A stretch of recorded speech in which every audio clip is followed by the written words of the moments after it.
Good morning बच्चों आज हम मिल के प्रतिनिध्यात्मक लोकतंत्र पर चर्चा करेंगे। जैसा कि मैंने आपको विगत कक्षाओं में बताया कि मिल उपयोगितावादी विचारक के रूप में उसने उपयोगितावाद को एक सही रूप में प्रस्तुत करने की कोशिश करी। बेंथम के उपयोगितावाद में संशोधन किया। उसने व्यक्ति की स्वतंत्रता को सर्वोपरि रखते हुए विचार संबंधी स्वतंत्रता और कार्य संबंधी स्वतंत्रता का प्रतिपादन किया।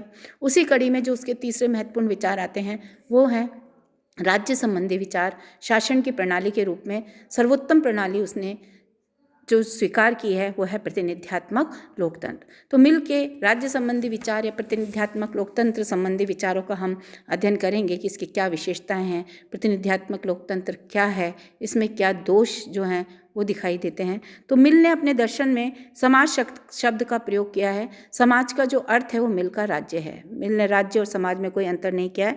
मिल राज्य को मानव इच्छा का परिणाम मानता है और मिल का मानना है कि राज्य एक साधन है व्यक्ति के विकास का। व्यक्ति के विकास के लिए जो आवश्यक परिस्थितियां हैं, जो उसकी नैतिक विकास में जो बाधाएं आ रही हैं, उनको दूर करने का जो दायित्व है वो राज्य के ऊपर है। राज्य द्वारा व्यक्ति की स्वतंत्रता पर अनावश्यक रूप से कोई भी प्रतिबंध नहीं लगाया जाएगा, कोई हस्तक्षेप नहीं किया जाएगा।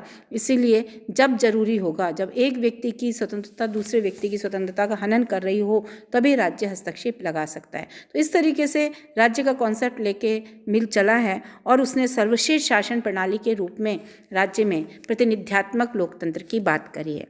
तो ऐसे ऑन लिबर्टी जो कि बुक है मिल की, उसमें उसने स्पष्ट किया है कि शासन का जो प्रमुख उद्देश्य है वो है मानवीय क्षमताओं का विकास करना, और वही सरकार सर्वश्रेष्ठ है जिसके द्वारा अपने नागरिकों को राजनीतिक शिक्षण प्रशिक्षण प्रदान करते हुए नागरिकता की सर्वश्रेष्ठ पाठशाला के रूप में कार्य किया जाए। यानी कि नागरिक को हम शिक्षित प्रशिक्षित करें, नागरिक स्वयं ये देखे कि उसको किस व्यक्ति का चयन करना है जो कि उसको अच्छा शासन दे सकता है। यानी कि एक लोकतंत्र की बात करी है, प्रतिनिध्यात्मक लोकतंत्र की बात जो है वो मिल ने करी है। उसका मानना ये था कि लोकतंत्र में जनता की भागीदारी होती है और निर्णय जो हैं वो जनता के आधार पर ही लिए जाते हैं। तो इस संदर्भ में हम देखें तो कुछ पॉइंट्स के अंतर्गत उसकी इन बातों को, प्रतिनिध्यात्मक लोकतंत्र को हम समझ सकते हैं।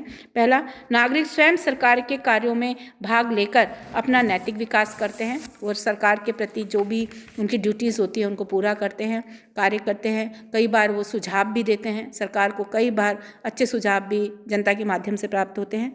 दूसरा, आदर्श सरकार वह है जिसमें संप्रभुता का निर्णय लेने की शक्ति, जो अंतिम शक्ति है वो जन समुदाय में होती है। तो बच्चों, लोकतंत्र भी वही है। इब्राहिम लिंकन की जो परिभाषा है, जनता का, जनता के लिए, जनता के द्वारा शासन लोकतंत्र है। तो कहीं ना कहीं मिल भी इसी लोकतंत्र की बात कर रहा है। तीसरा, प्रत्येक व्यक्ति शासन के कार्यों में सहभागी हो। तो ये मिल का मानना है कि शासन का कार्य में हर व्यक्ति की सहभागिता होनी चाहिए।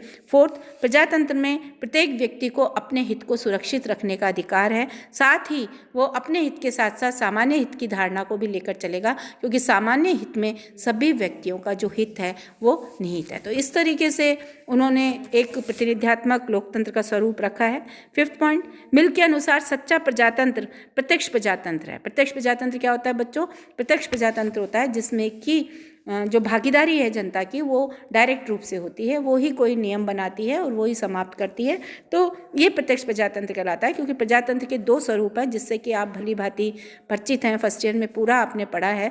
एक तो है प्रत्यक्ष प्रजातंत्र, एक अप्रत्यक्ष प्रजातंत्र। प्रत्यक्ष प्रजातंत्र जिसमें जनता सीधी भागीदारी रखती है, अप्रत्यक्ष प्रजातंत्र जिसमें कि जनता जो है वो प्रतिनिधियों के माध्यम से शासन करती है, जिसे कि हम प्रतिनिध्यात्मक शासन भी कहते हैं। तो इस तरीके से प्रत्यक्ष प्रजातंत्र की जब हम बात करते हैं तो वर्तमान में जनसंख्या विस्फोट बहुत ज़्यादा है। बड़े बड़े राष्ट्रीय राज्यों में इस तरीके से प्रत्यक्ष प्रजातंत्र संभव नहीं है।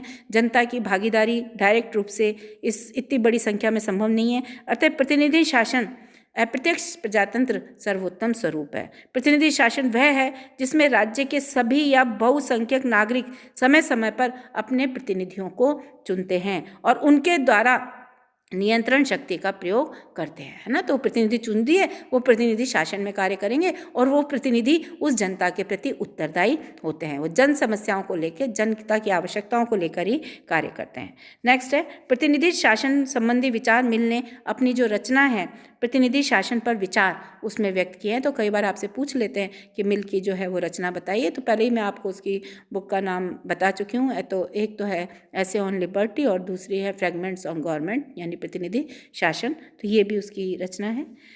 मिल प्रतिनिधि शासन के दोषों से भलीभांति परिचित था और उसका ये भी मानना था कि प्रतिनिधि शासन शेष शासन है, लेकिन बहुसंख्यक के कारण ये कहीं ना कहीं भविष्य में जाकर ये मनमानी कर सकता है। तो उसको श्रेष्ठ रूप देना चाहता था कि कहीं पर भी बहुसंख्यक वर्ग की मनमानी इस पर आरोपित नहीं हो, तो इस तरीके का शासन रहे जिससे कि सभी नागरिकों का सर्वांगीण विकास हो। इस दृष्टि से रखते हुए मिल ने इसमें कुछ सुझाव दिए हैं। तो वो सुझाव हम नेक्स्ट क्लास में डिस्कस कर लेंगे।